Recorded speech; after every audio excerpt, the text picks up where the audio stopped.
नमस्कार प्रिय दर्शकों, स्वागत है आपका हमारे YouTube चैनल। दोस्तों, मृत्यु के बाद आत्मा वापस क्यों आती है?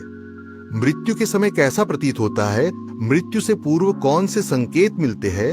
मृत्यु के बाद मृतक की शांति के लिए कौन से कार्य किए जाते हैं? आत्मा को नया शरीर कब प्राप्त होता है? भगवान श्री कृष्ण ने इन सभी प्रश्नों का उत्तर गरुड़ जी को दिया है। आइए जान लेते हैं श्री कृष्ण क्या कहते हैं। गरुड़ ने दर्शकों, हम कहानी शुरू करें और आप इस वीडियो में खो जाएं, इससे पहले को सब्सक्राइब करें। प्रिय दर्शकों, अगर आप भी भगवान श्री कृष्ण को सच्चे दिल से मानते हो तो कमेंट में सच्ची श्रद्धा से जय श्री कृष्ण जरूर लिखें। दोस्तों, गरुड़ ने श्री कृष्ण के चरणों में प्रणाम करके कहा, हे प्रभु, मेरे मन में जीवन मरण और उसके रहस्यों को लेकर कई प्रश्न उठ रहे हैं। मैं जानना चाहता हूँ कि मृत्यु के पश्चात जीवात्मा के साथ क्या होता है। कृपया मुझे विस्तार से समझाइए, जिससे मैं अपनी जिज्ञासा शांत कर सकूं। श्री कृष्ण ने गरुड़ की ओर स्नेहपूर्ण दृष्टि से देखा और सहज स्वर में कहा, हे गरुड़, तुम्हारे मन में उठ रहे प्रश्न स्वाभाविक हैं। संसार का प्रत्येक प्राणी मृत्यु का रहस्य जानना चाहता है, परंतु बहुत कम लोग गहराई से समझ पाते हैं। सुनो, मैं तुम्हें क्रमशः सब कुछ विस्तार से समझाऊंगा। पहले तो यह समझो कि मृत्यु केवल देह की होती है। आत्मा अजर अमर है। जिस प्रकार मनुष्य पुराने वस्त्रों को त्याग कर नए वस्त्र धारण कर लेता है, उसी प्रकार आत्मा पुरानी देह को त्याग कर किसी अन्य देह में प्रवेश करती है। यह परिवर्तन मृत्यु कहलाता है, परंतु वास्तव में यह केवल रूपांतर है, न कि पूर्ण समाप्ति।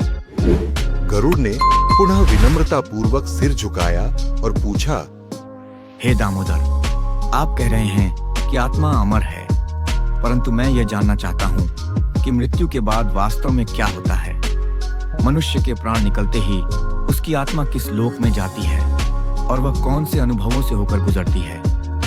श्री कृष्ण ने कुछ क्षणों के लिए नेत्र मूंद लिए, फिर बोले, हे गरुड़, मृत्यु के साथ ही शरीर का पंच भौतिक अस्तित्व छूट जाता है, किंतु आत्मा सूक्ष्म शरीर के साथ उस लोक में चली जाती है जहां उसके कर्मों के आधार पर उसे ले जाया जाता है। यदि उसके पुण्य अधिक हों तो उसे देवस्थान या श्रेष्ठ लोकों की ओर गति मिलती है, जहां वह अपने पुण्य फल का आनंद लेती है। यदि उसके पाप अधिक हों तो उसे यमलोक में जाना होता है, जहां चित्रगुप्त उसके कर्मों का लेखा जोखा प्रस्तुत करते हैं और फिर उसके अनुरूप ही उसे कर्मफल भोगना पड़ता है। इस पूरी प्रक्रिया के दौरान आत्मा भौतिक शरीर से मुक्त रहती है, परंतु उसके सूक्ष्म संस्कार उसके साथ होते हैं। अतः जो भी उसने जीवन में सोचा, किया या अनुभव किया, उसका प्रभाव उस पर बना रहता है। गरुड़ ने जिज्ञासावश आगे पूछा, हे स्वामी, सुना जाता है कि मृत्यु के बाद आत्मा कुछ समय के लिए अपने घर परिवार के आसपास मंडराती है। लोग कहते हैं कि मृतक की आत्मा घर लौट आती है और अपने प्रियजनों से संवाद स्थापित करने का प्रयास करती है। क्या यह सत्य है? यदि हाँ, तो ऐसा क्यों होता है? श्री कृष्ण ने गरुड़ को समझाते हुए उत्तर दिया, हे गरुड़, वास्तव में मृत्यु के पश्चात आत्मा तुरंत ही किसी और लोक में स्थापित नहीं हो जाती। अधिकांश स्थितियों में आत्मा को कुछ अवधि तक एक प्रकार की मध्यावस्था से गुजरना पड़ता है। वह अपनी गहन इच्छाओं, आकर्षणों और संबंधों से मुक्त नहीं हो पाती। शरीर का त्याग हो जाने पर भी मन और बुद्धि के सूक्ष्म संचय उसी आत्मा के साथ बने रहते हैं। यदि किसी आत्मा को अपने परिवार या घर से अत्यधिक मोह हो या वह अचानक हुई मृत्यु से अचंभित हो, तो वह आत्मा स्वाभाविक रूप से उन परिचित स्थलों पर आकर्षित होती है जहां वह जीवन भर रही। इसलिए कई आत्माएं मृत्यु के बाद कुछ समय तक अपने घर परिवार के आसपास ही रहती हैं, मानो वे अंतिम बार उनका दर्शन करके कुछ अधूरे कामों को पूरा करना चाहती हों। यह मोह माया का ही एक स्वरूप है जो आत्मा को बांधे रखता है, किंतु यह स्थिति स्थायी नहीं होती, क्योंकि कुछ समय बाद प्रकृति के नियम उसे अपने कर्म फलों की ओर अग्रसर कर देते हैं। गरुड़ ने विस्मित होकर दूसरा प्रश्न उठाया, हे जगन्नियंता, तो क्या मृत्यु के समय मनुष्य को बहुत कष्ट होता है? यह भी कहा जाता है कि मृत्यु के अंतिम पल अत्यंत कष्टदायक या कभी कभी अत्यंत शांत होते हैं। मैं जानना चाहता हूं कि वास्तव में मृत्यु के क्षणों में मनुष्य को क्या प्रतीत होता है। श्री कृष्ण ने एक गहरी सांस लेकर कहा, हे गरुड़, मृत्यु का अनुभव प्रत्येक मनुष्य के लिए भिन्न भिन्न होता है।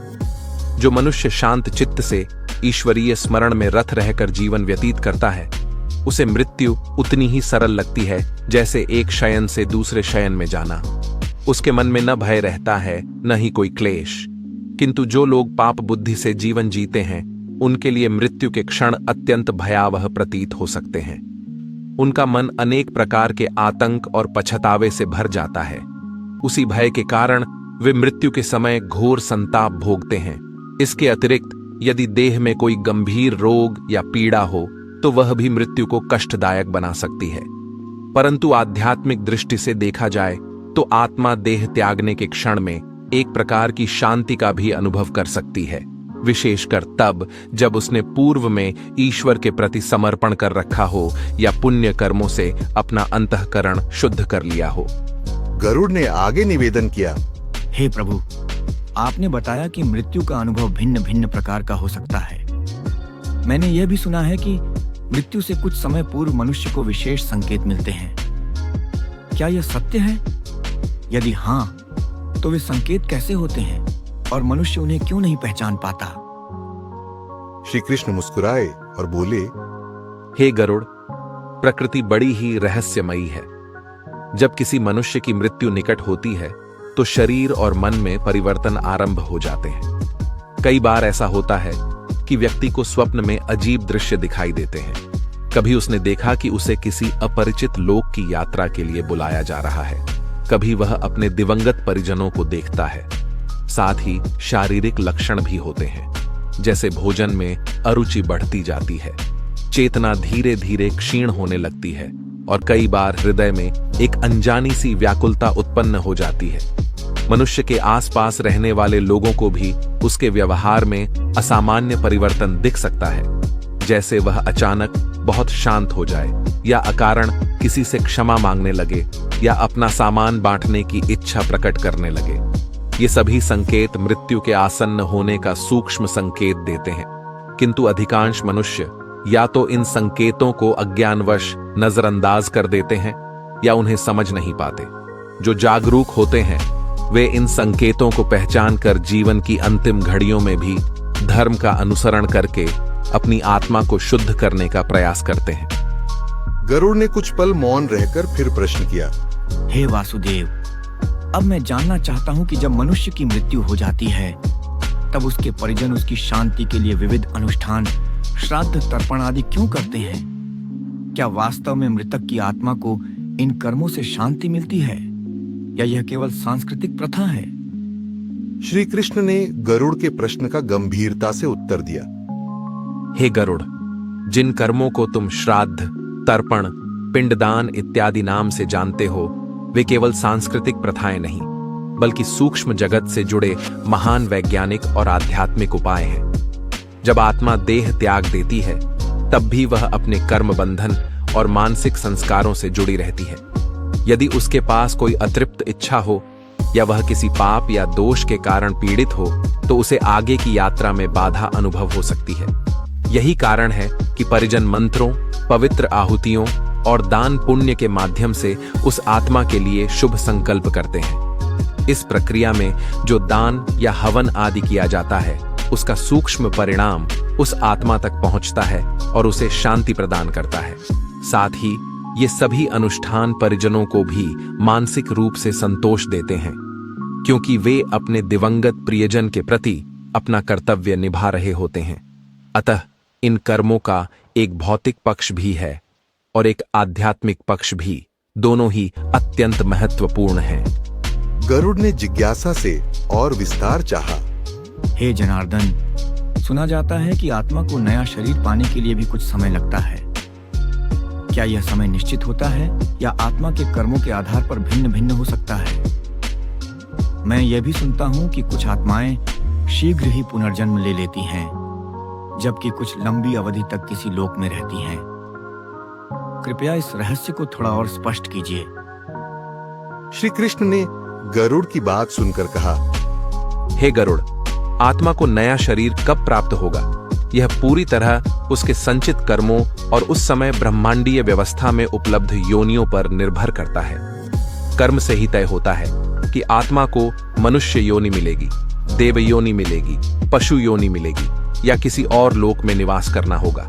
यदि आत्मा ने अत्यधिक पुण्य किए हैं तो उसे स्वर्ग आदि उच्च लोकों का सुख भोगने का अवसर मिल सकता है। यदि पाप किए हैं तो उसे तामसिक या कष्टमय योनियों में जाना पड़ता है। किसी किसी परिस्थिति में आत्मा को लंबे समय तक प्रेत योनि जैसी अवस्थाओं में भी रहना पड़ता है, जहां वह अपनी आसक्तियों और अज्ञान के कारण बंधी रहती है। वहीं कुछ आत्माएं ऐसी भी होती हैं जिनका कर्म सिद्धांत उन्हें शीघ्र जन्म लेने को बाध्य कर देता है। इसका कोई एक निश्चित समय नहीं होता कि ठीक इतने दिनों में नया जन्म होगा। यह सब प्रकृति के महान संतुलन पर निर्भर करता है, जिसे मानव बुद्धि से पूर्णतः समझना कठिन है। परंतु नीति यह है कि हर आत्मा को एक न एक दिन नया शरीर अवश्य मिलता है, ताकि वह अपने कर्मों का भोग या निर्वहन कर सके। गरुड़ ने श्रद्धा भाव से श्री कृष्ण के चरण स्पर्श किए और बोला, हे गोविंद, आपके वचनों से मेरी शंकाएं काफी हद तक शांत हुई हैं। मैं देख रहा हूं कि यह मृत्यु का ज्ञान अत्यंत गूढ़ है, परंतु इस गूढ़ता के भीतर एक दिव्य व्यवस्था काम करती है। मैं जानना चाहता हूं कि जो मनुष्य इस व्यवस्था को जानता है, क्या वह मृत्यु को सुगमता से स्वीकार कर सकता है? क्या ऐसा ज्ञान मनुष्य को भयमुक्त बना देता है? श्री कृष्ण ने गरुड़ को मुस्कान से देखा और विस्तार से समझाया, हे गरुड़, मृत्यु के ज्ञान से न केवल मनुष्य भय से मुक्त हो सकता है, बल्कि वह जीवन की सार्थकता भी पहचान लेता है। जो यह जान लेता है कि मेरी आत्मा अमर है, मेरे कर्म ही मेरे साथी हैं और मुझे एक दिन यह देह त्याग कर आगे की यात्रा पर निकलना ही होगा, वह जीवन को यथार्थ रूप से जीता है।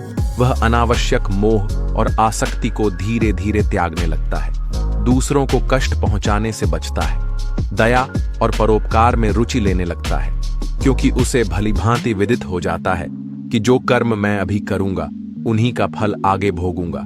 मृत्यु का विचार उसे जीवन के प्रति अधिक सजग बनाता है और अंततः वह समझ पाता है कि अंत में सब कुछ यहीं रह जाता है, केवल आत्मिक प्रगति ही साथ चलती है। गरुड़ ने तत्परता से अगला प्रश्न पूछा, हे जगत पालक, आपने कहा कि आत्मा को कर्मानुसार विभिन्न लोकों और योनियों में जाना पड़ता है, परंतु क्या ऐसा भी संभव है कि आत्मा को मुक्ति प्राप्त हो जाए और उसे फिर जन्म मृत्यु के चक्र में न आना पड़े? यदि हाँ, तो यह मुक्ति किस प्रकार प्राप्त होती है? क्या कोई ऐसा उपाय है जिससे मनुष्य इस चक्र से उबर सके? श्री कृष्ण ने दिव्य मुस्कान के साथ उत्तर दिया, हे गरुड़, जन्म मृत्यु के चक्र से मुक्ति अवश्य संभव है। इसे मोक्ष, निर्वाण या कैवल्य भी कहते हैं। यह स्थिति तब आती है जब आत्मा संपूर्ण रूप से अहंकार मुक्त होकर परमात्मा में लीन हो जाती है।